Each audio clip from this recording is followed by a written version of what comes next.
сөз бар. Бәрекелді ендеше той құтты болсын, құрметті ағайындар. Міне рұқсат сіздерге отырсаңыздар болады, құрметтеріңізге мың алғыс ағайындар.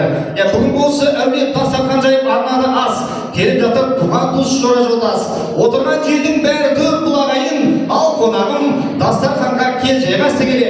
Міне өздеріңіздің ыстық ықыластарыңызбен, кең пейілдіктеріңізбен жайған ақ дастарханның басына жақсылармен жайсаңдарыңыз жайғасып болса, дүбірлі қуанышыңызды бастауға рұқсат етіңіз.